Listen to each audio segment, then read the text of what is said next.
what Comrade Taryn said in her remarks in praising the Palestinian Revolution is so important, because she placed a lot of emphasis on the necessity for global solidarity with the Palestinian Revolution. Not just in general, working class solidarity, conscious, political, revolutionary, pro-socialist, pro-communist solidarity with the Palestinian Revolution. This is the situation that we face with Venezuela. You know, it was 10 years ago this year that Hugo Chavez floated the idea of a Fifth International. Some of you remember that.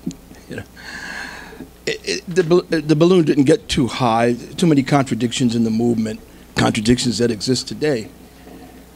And I'm guessing that Comrade Chavez didn't think that a new international or an increase in solidarity, not just from governments, but from the working class in a conscious way, you know, wherever they were, whatever continent, that would rescue in some, come to the rescue and be decisive and meaningful for the Venezuelan revolution, the Bolivarian revolution. But I'm certain that he was thinking about the future. And that thought was this: sooner or later, the workers of the world are going to have to defend each other, regardless of geography. And sooner or later, that's going to be decisive. Not just a block of countries, not just this, the working class, you know. If that was true 9 years ago, as it was true 100 years ago, it's 1,000 times more true 10 years. When you look at globalization and the interdependence on a minute-to-minute basis of the working class. This is a coup. This is a planned, attempted coup. I'm not an expert on it. The comrades who have written for it in the paper, other comrades, Comrades Teresa, other comrades have a lot more than I have to say, especially on the latest, an analysis of the latest. What's the military going to do? What are the, so forth. But I can speak on this. The fate of the Bolivarian Revolution, sooner or later, to one extent or another, will be decided by whether it's defended around the world.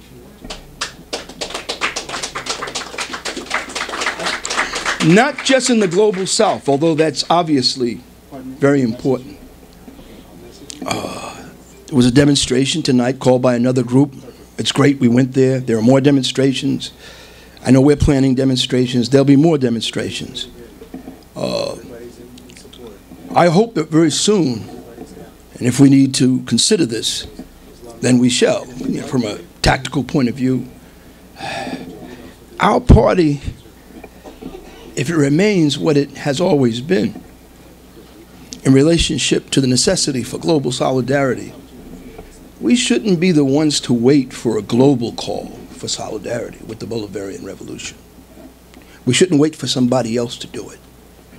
There's no reason why there shouldn't be coordinated protests in every continent and every quarter of the world, you know, regardless of language, culture, history, geography, current events, you know. And if the demonstrations are symbolic in size, well, that reflects, you know, the world situation. That's not what's important now. What's important is that it's our class's responsibility. See, our struggle going forward, and now it's a new situation with perhaps the end game, I don't know. And when I say the end game, it doesn't imply that the end game ends in defeat for the Bolivarian Revolution. No. I'm just saying it's a new phase. Clearly it's a new phase. This is not going to go away. So there'll be plenty of time to organize. Whenever we have our demonstrations, there'll be plenty of time to organize more. This is a new global struggle now. And it puts a lot of people, it poses a question. All the anti-Trump forces, I haven't heard much. Silence.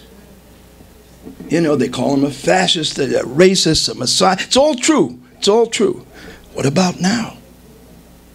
He wants to overthrow a people's revolution.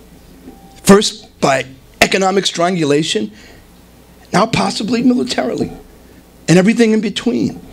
And the world is lining up to support him. I think tomorrow they're going to take it up at the World Economic Forum, whether to support it. Germany just came out and supported the coup. I think the EMF is about to come up. You know, the European Union is about to come out in support of it. It's a global issue, and everybody's taking sides, and they're supporting the ultra-reactionary, the fascists, Trump. Pardon me. They're taking sides. Where are all the anti-Trump forces, including some of the more leftist voices that are newly elected in Congress? Maybe they're pondering it, but one has to ask, what are they saying? Are they going to support the counter-revolution? Are they going to support Trump on this, or are they going to sit on the fence? You know, and it comes at a time. I can't speak on the situation inside Venezuela. Other comrades who are much more learned will have to address that. There may not be what we need to do tonight. But I can speak to the need for global solidarity now. See, now it takes place in the midst of a growing world struggle. In some ways, one could argue, this new phase of the struggle to defend the Bolivarian Revolution comes at a time that's better than it might have been a few years ago, just because there's so many global struggles breaking out. And it becomes clearer. You know, we know a lot of people have been sitting on the wall, and a lot of people have come out for the counter-revolution, some of them using ultra-left rhetoric to disguise their, caving in to imperialism, really. Well, how about now, when there's a world struggle against the rich, led by Trump? How about now? Where do you stand?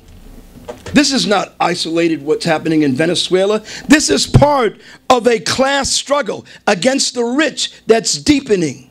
So it should be easy. It should be easy to take a position.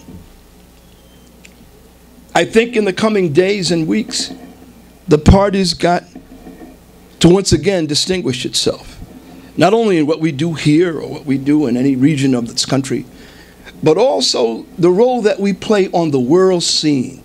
The world is smaller and smaller and more interdependent.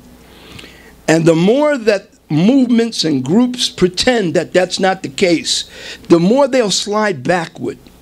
To a certain extent, all of us are hostage to one extent or another of past practices that was based on world development at an earlier stage. The revolution has to be taken into the future. It can't be a hostage to the past, Short of that, these are lofty remarks, and I apologize for them. Short of that, I don't know when we're having our demonstration. I hope we make it very strong. But we are Workers World Party. Workers World Party. And our commitment is not just to the workers and the oppressed of any geographical area.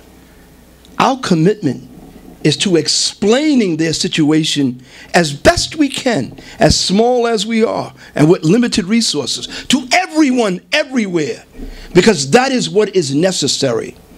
There needs to be global defense of the Bolivarian Revolution. It's not just about Venezuela. It's not just about one country. The fate of our class, at least at a certain juncture, is at stake. We all have a stake in it. Long live the Bolivarian Revolution.